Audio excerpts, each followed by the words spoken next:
केजरीवाल ने पीएम मोदी को चिट्ठी लिखी, सफाई कर्मचारियों की समस्याओं को लेकर की मांग। दिल्ली विधानसभा चुनाव से पहले आम आदमी पार्टी के संयोजक अरविंद केजरीवाल एक के बाद एक कर रहे हैं।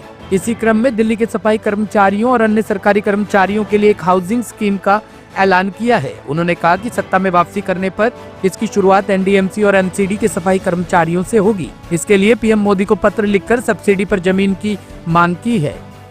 दिल्ली में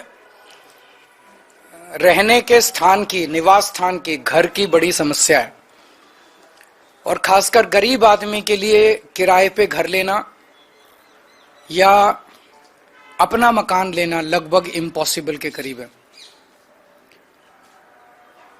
मैं अभी जब अपनी विधानसभा में घूम रहा हूं, बहुत सारे सफाई कर्मचारी आते हैं। सफाई कर्मचारी जब रिटायर हो जाता है, जब तक रिटायर होता है तब तक तो उसे सरकारी निवास मिल जाता है, लेकिन जब रिटायर होता है तो वो लगभग सड़क पे आ जाता है। उसकी इतनी पेंशन नहीं होती कि उसमें वो किराए पे अलग घर ले सके, इतने पैसे नहीं होते उसके पास, सेविंग्स नहीं होती कि एक घर खरीद सके। मैंने कई ऐसे सफाई कर्मचारियों को देखा है जो रिटायरमेंट के बाद झुग्गी में अपना जीवन जीने के लिए, और झुग्गी भी आसान नहीं है बनानी, झुग्गी में अपना जीवन निर्वाह करने के लिए मजबूर हुए हैं। तो आज मैंने प्रधानमंत्री जी को एक खत लिखा है, उसकी कॉपी आप लोगों को दे रहे हैं कि दिल्ली के अंदर सरकारी कर्मचारियों के लिए योजना बनाई जाए, स्कीम बनाई जाए, जिसके तहत, क्योंकि दिल्ली में लैंड जो है वो केंद्र सरकार के अधीन आती है, तो अगर सब्सिडाइज्ड, हाईली सब्सिडाइज्ड रेट पे केंद्र सरकार लैंड दे दे तो उस पे दिल्ली सरकार मकान बनवा देगी और आसान किश्तों के अंदर सरकारी कर्मचारी वो उसका पैसा भुगतान करके उसके मालिक बन सकते हैं, उन घरों के मालिक बन सकते हैं।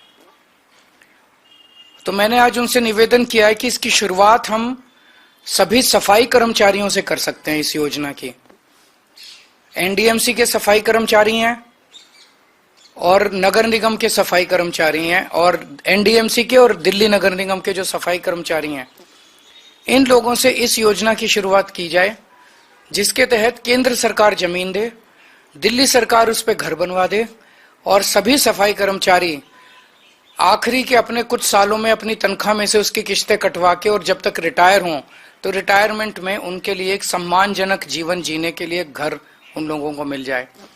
मैं उम्मीद करता हूं कि केंद्र सरकार इसके लिए राजी होगी, प्रधानमंत्री जी इसके लिए राजी होंगे, क्योंकि गरीबों के बारे में है। तो पहले सफाई कर्मचारियों से इसकी शुरुआत करते हैं। एक बार ये शुरू हो गई स्कीम तो फिर अन्य कर्मचारी, सरकारी कर्मचारियों के लिए भी इसको लागू किया जा सकता है। तो ये बेहद कल्याणकारी, जैसे प्रधानमंत्री जी ने कहा कि दिल्ली की कल्याणकारी योजनाएं लागू रहनी चाहिए, तो नई नई कल्याणकारी योजनाएं भी लागू होनी चाहिए। ये एक नई कल्याणकारी योजना मैंने आज प्रधानमंत्री जी को भेजी है। बांग्लादेश से निकला सैफ अली खान पर हमले का आरोपी पर मुंबई पुलिस का खुलासा। बॉलीवुड अभिनेता सैफ अली खान पर हमला करने वाले आरोपी के बांग्लादेशी होने का शक मुंबई पुलिस ने जताया है। आरोपी का नाम मोहम्मद शरीफुल इस्लाम शहजाद है, जो घर पर चोरी करने पहुंचा था। डीसीपी दीक्षित गेडाम ने प्रेस कॉन्फ्रेंस में ये जानकारी दी। पुलिस ने बताया कि उसका नाम मोहम्मद शरीफुल इस्लाम शहजाद है, उसकी उम्र 30 साल है। डीसीपी दीक्षित गेडाम के मुताबिक आरोपी चोरी के इरादे से सैफ अली खान के घर में घुसा था। बात सामने आई, उसका कारण क्या था? अलग अलग नाम यूज करने की जो बात है, उसका कारण क्या था?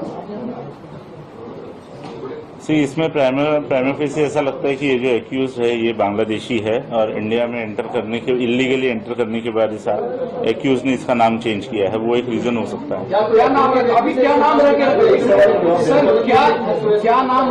अभी रह रहा था? और विजय दास। मुंबई में कहाँ से रह रहा था सर? कब से रह रहा था ये एक्यूज? ये एक्यूज पिछले 5-6 महीने पहले मुंबई आया है, ऐसा पता चला है। कुछ दिन ये मुंबई में रहा, बाद में मुंबई की विसिनिटी के कुछ टाउन्स में रहा, और 15 दिन पहले फिर मुंबई आया है, ऐसा इन्वेस्टिगेशन में पता चला है। क्या काम करता था सर ये? हाउसकीपिंग एजेंसी में काम करता था। किसी बार में काम किया, किसी कॉन्ट्रैक्ट? हाउसकीपिंग एजेंसी में काम करता था। गाजीपुर में युवक की संदिग्ध हालत में जलकर मौत, हत्या की आशंका। गाजीपुर इलाके में बीती रात एक युवक की संदिग्ध हालत में कार में जलकर मौत हो गई। मृतक की पहचान अनिल कुमार के रूप में हुई है। 14 फरवरी को अनिल और उसके छोटे भाई सोविंद्र की शादी थी। घटना के बाद गाजीपुर थाने ने पोस्टमार्टम के बाद शव स्वजन को सौंप दिया और कार को कब्जे में लेकर जांच शुरू कर दी है। घटनास्थल के आसपास लगे सीसीटीवी कैमरों की फुटेज खंगाली जा रही है। क्या नाम है आपका? योगेश सर। योगेश भाई, क्या हुआ, क्या मामला है? जो मरे क्या नाम है, कैसे क्या वो हुआ? मेरे जीजा थे। हाँ उनकी गाड़ी जल ली बाहर से। हाँ। लेकिन ये पता नहीं है जलाई किसने वो मारे, ऐसा कभी पक्को कंफर्म नहीं हो रहा। पुलिस वाले कह रहे हैं कि वो जल गई है। अच्छा, उनकी बॉडी भी यहीं आगे हॉस्पिटल में, अभी पुलिस ये हॉस्पिटल वाले कह रहे हैं कि 11 बजे डेथ होगी। तो आपके जिया जी क्या करने निकले थे, कहाँ से कार्ड निकले थे? बांटने निकले थे जी। कब शादी थी उनकी? उनकी शादी थी 14 फरवरी को। अच्छा, अपनी शादी कार्ड बांटने आए थे। हाँ। तो आप लोग कब पता चला कि आपके जिया जी जल गए गाड़ी में? जी जान के घर वालों को तो पता लग गया था करीब 12 के आसपास। हाँ हाँ। 12-1 बजे करीब। हमें पता लगा था 2:30 बजे। हम उनके साले हैं। तो शादी कहाँ हो रही थी उनकी? शादी कहाँ पे जी? कासने में। कासने ग्रेटर नोएडा में। और जिया क्या करते हैं आपके काम? कंपनी में है जी, सुपरवाइजर है। क्या नाम है आपका? सुमित। और जिनकी मौत हुई क्या नाम है उनका? अनिल कुमार। क्या हुआ सुमित भाई, पूरा मामला बताइए, क्या हुआ है? शादी के कार्ड बांटने के लिए निकले थे। हाँ। पूरे दिन मतलब कार्ड बांट रहे थे, तो शाम को बात हुई थी 8:50 के लगभग। तो कॉल करी तो उन्होंने बोला कि मैं घर आ रहा हूँ। उसके बाद उनका फ़ोन स्विच ऑफ हो गया। वहाँ के बाद फिर पुलिस वाले उनकी कॉल गई है हमारे पास 11, साढ़े 11, 12। उन्होंने बताया कि हॉस्पिटल में ऐसे आग लग गई है गाड़ी में, उनकी डेथ मतलब मौत हो गई। फिर जब हम आए तो हम तो वहाँ थाने पे भी गए, वहाँ पे भी कुछ नहीं मिला। हमें तो सीधे अभी हाँ आके पे भी मिला। तो गाड़ी में जल गए थे क्या? हाँ, गाड़ी में। तो शादी उनकी थी क्या? हाँ हाँ। वो खुद कार्ड बांटने आए थे? हाँ जी, हाँ जी। ब्यूरो रिपोर्ट, टीम तफ्तीश न्यूज।